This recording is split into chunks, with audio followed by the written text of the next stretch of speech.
सोमवार को जारी किए गए सरकारी आंकड़ों के मुताबिक सीपीआई यानी कंज्यूमर प्राइस इंडेक्स पर आधारित खुदरा महंगाई अप्रैल में घटकर 4.83% रह गई है। ये मार्च में 4.85% थी। वहीं दूसरी ओर खाने पीने की चीजें खासकर सब्जियों के दाम बढ़ने से थोक मूल्य सूचकांक आधारित महंगाई अप्रैल में बढ़कर 1.26% पर पहुंच गई। ये 13 महीने का सबसे ऊंचा स्तर है। तो महंगाई के दो सूचकांकों को लेकर अलग अलग राय क्या है? जानकारों के मुताबिक सीपीआई और डब्ल्यूपीआई के अलग अलग डायरेक्शन महंगाई के दो सूचकांकों में शामिल अलग अलग कंजप्शन बास्केट की वजह से हैं। डब्ल्यूपीआई में आयातित चीजों समेत बड़ी संख्या में सामान शामिल होते हैं। ऐसे में ग्लोबल सामान की कीमतों में किसी भी तेजी का असर इस पर तुरंत देखने को मिलता है।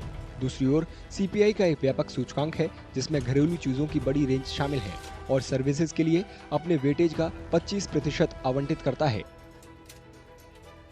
The CPI, on the other hand, has a much bigger component of food items. So it's domestic food items that influence the CPI to a larger extent. Also, the CPI has services. So almost a quarter of our Indian CPI is made up of services, which don't find any place in the WPI at all. लेकिन दो महंगाई सूचकांकों में इस फर्क की वास्तविक अहमियत क्या है और ये हमें कैसे प्रभावित करता है? खाने की चीजों में खुदरा और थोक महंगाई दोनों अप्रैल 2024 में 8.70% और 7.74% के सबसे ऊंचे स्तर पर रही। वहीं अप्रैल 2023 में ये 3.84% और 3.88% थी। जानकारों के मुताबिक अगले 2 महीनों में खाने पीने की चीजें और महंगी हो सकती हैं क्योंकि गर्मी और फिर मानसून के मौसम में बारिश की वजह से खराब होने वाली चीजों की कीमतें बढ़ने की उम्मीद है।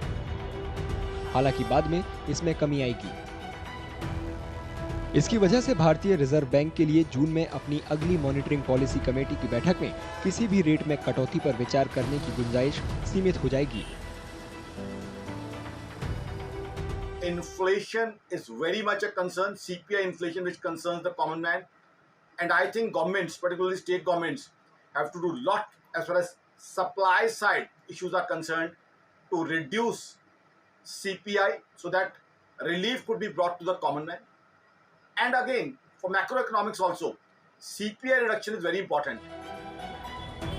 भू राजनीतिक तनाव कम होने के कोई संकेत न मिलने की वजह से भी ग्लोबल कमोडिटी की कीमतें बढ़ रही हैं।